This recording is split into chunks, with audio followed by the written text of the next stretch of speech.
Let's talk about the prematurely mature boy.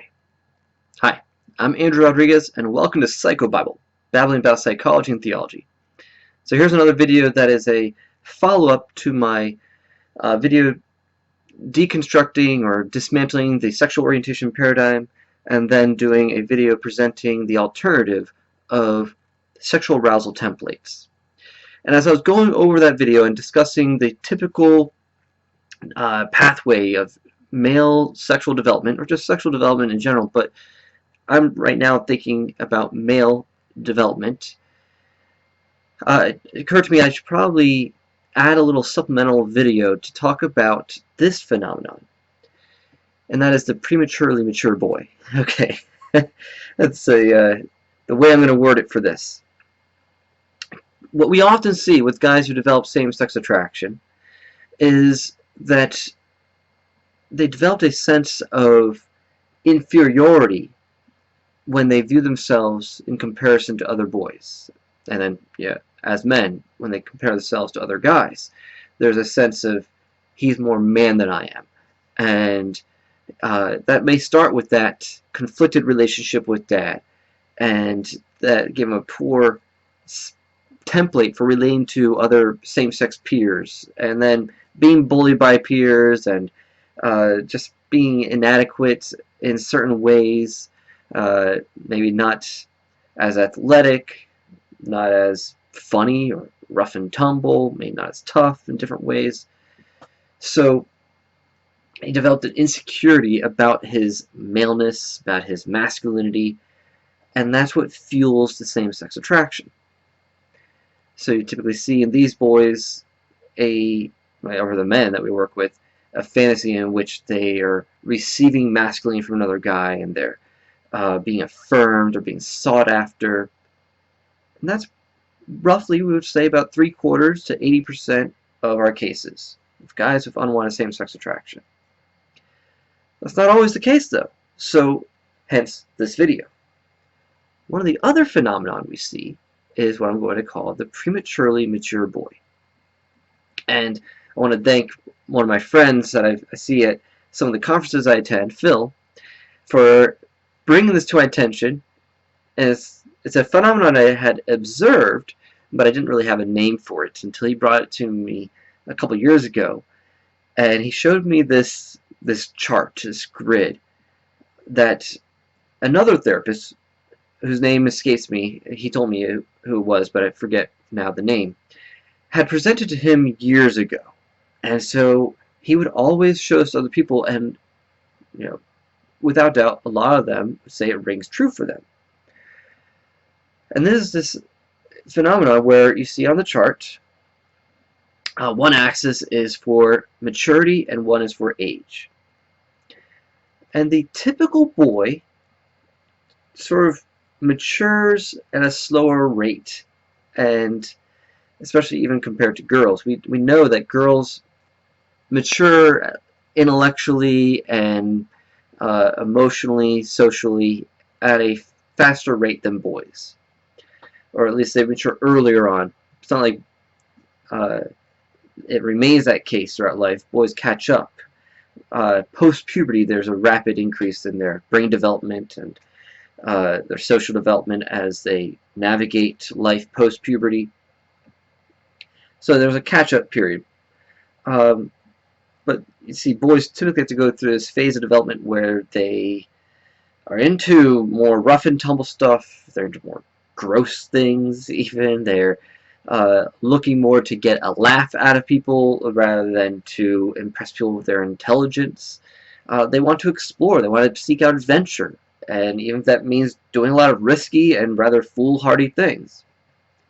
So that's your typical boy, the average boy that the guys I work with say that's your average straight guy. Into video games, sports, dirty jokes, and not really intellectual. But there's a subset of guys who mature earlier, at a much earlier age. It could be because they have a higher IQ.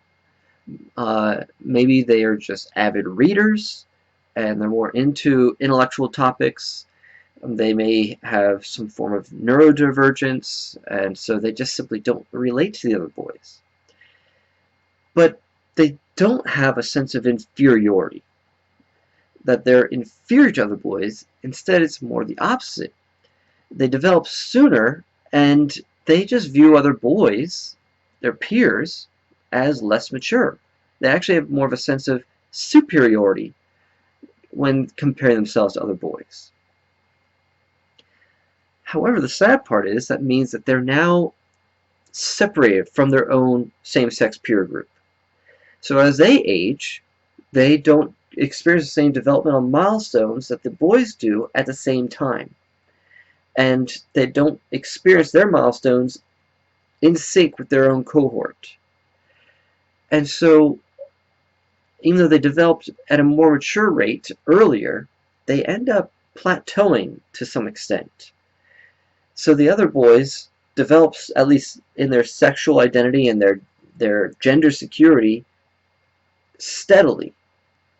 They surpass the prematurely mature boy, because that prematurely mature boy needs his peers to solidify his gender security and his sense of being one of the guys. By maturing so much earlier, he misses out on that. So, what are some things that could be the root to this? I mentioned it could be that he has a higher intelligence just by nature. That could be totally a nature issue. Could be there's some degree of neurodivergence, more in the autism spectrum, where he's just more into things and studying a certain topic more obsessively, and so he's not as into the typical boy stuff, at least in whatever culture he's in. Maybe he's just not as into sports and athletic stuff, but he's more into reading, science, maybe fantasy, sci-fi books, philosophy, theology even. So more complex intellectual topics that other boys just aren't interested in discussing.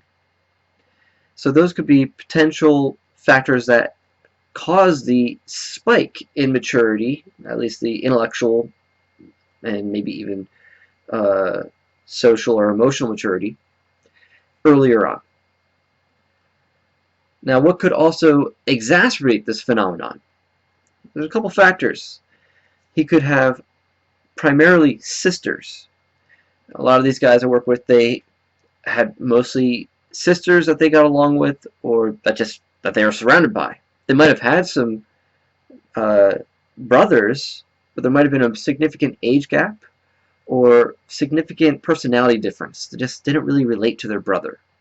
But because they had more of the sensibility that was more attuned or more aligned with feminine sensibilities like conversation, preferring to talk rather than to play or compete, preferring to just collaborate instead of compete, preferring to do more domestic things than outdoors things.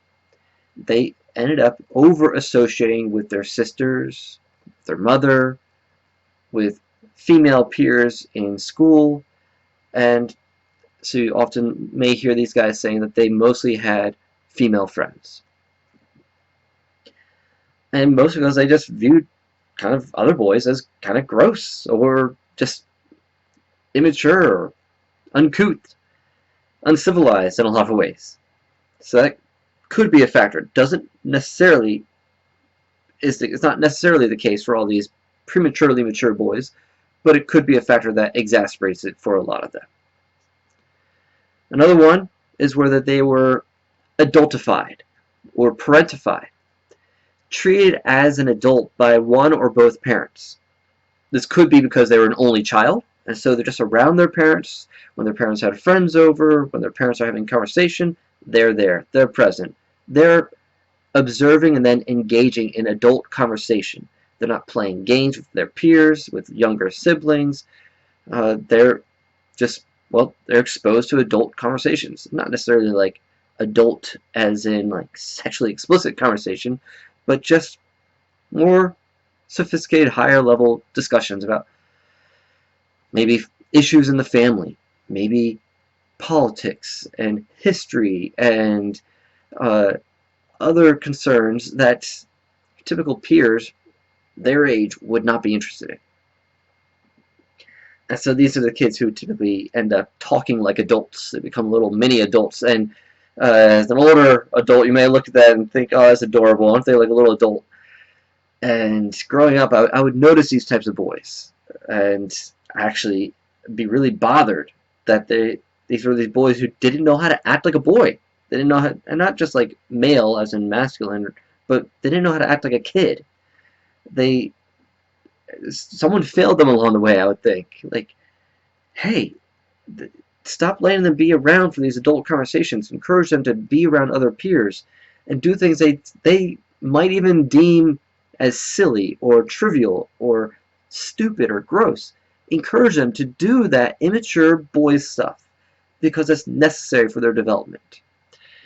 But a lot of times the parents might have just thought that, hey, I got a very mature son. I'm going to fully own that and embrace that and actually praise it and affirm it. Not realizing that their son actually needs to be pushed a little bit more to do things that they may view as inferior to them. So they may be treated as an adult by their parents. I know some of my clients where literally they were identified as the son who was going to be in charge when the parents were away, or one of the parents was away. And even though there might have been older siblings, this was the son who was identified as the more responsible one. And a huge burden would be placed on him. It just wasn't fair. Parents just thought they were doing the smart thing by, well, he's the more responsible one. Let him be in charge of his brothers, even maybe in charge of one of the other parents. Because when one parent was away, the other parent couldn't be trusted for some reason. And so this son would be the one who's even in charge of the credit card or in charge of something. And so it's putting a burden of responsibility that a child cannot meet. But what's he going to do? He's got to rise to the occasion. So he's not going to say like, no, this is too big a responsibility for me. He's going to be like, okay, I'll do it. I'll figure out how to make it happen. Another thing that could exacerbate this is mom treating this son as like her husband. What we would, for lack of a better term, call emotional incest. She would treat him as a confidant, especially to vent about her problems with his father, or just men in general. Maybe dad is out of the picture, he's not in her life, or he's not in his life, and maybe there's a string of men the mom has, and she's venting about her dating problems. Could be that. It could simply be there's a lot of conflict between mom and dad. And instead of working through those issues with her husband, she confides in one of her sons.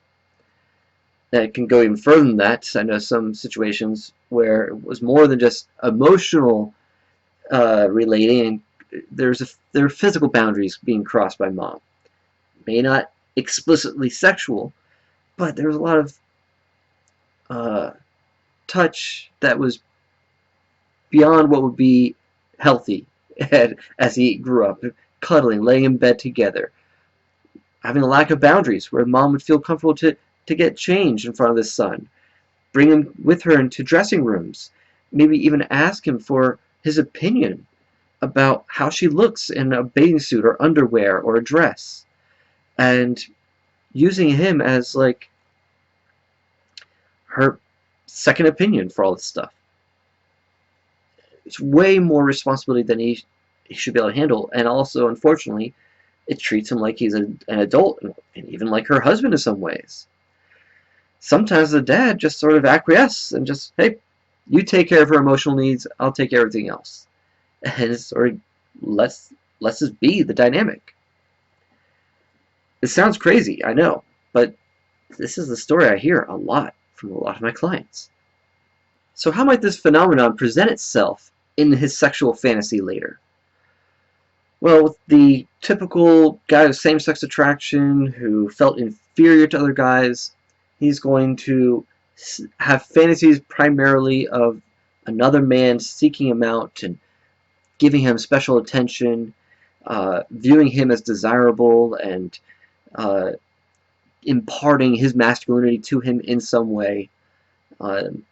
These are the guys who, for lack of a better word, are often in the bottom position. So there's a sense of inferiority, and they're seeking out a more superior man to give them the attention.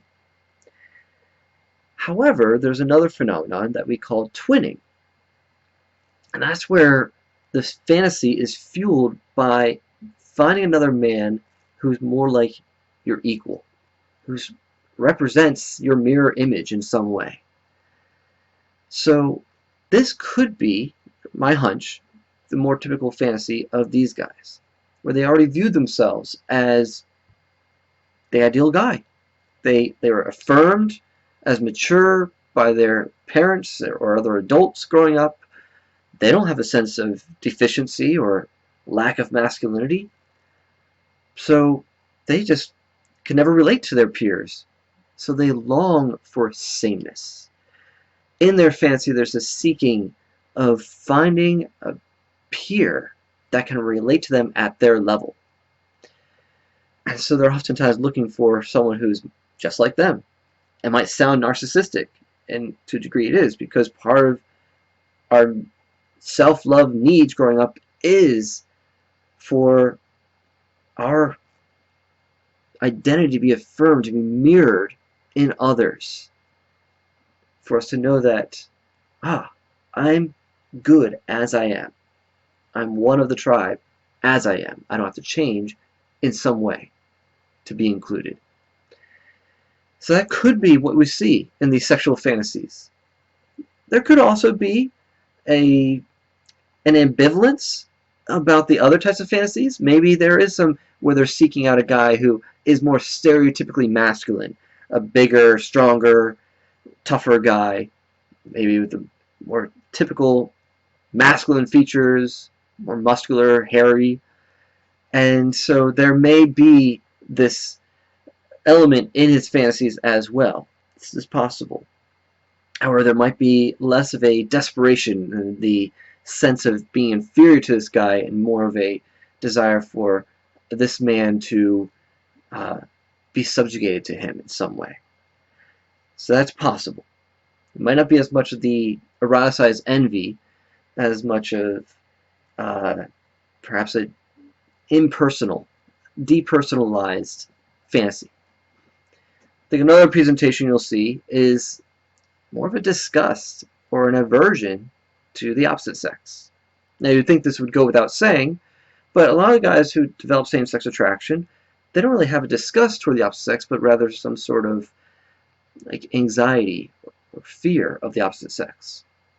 Not so, I don't think, that often with the prematurely mature boy.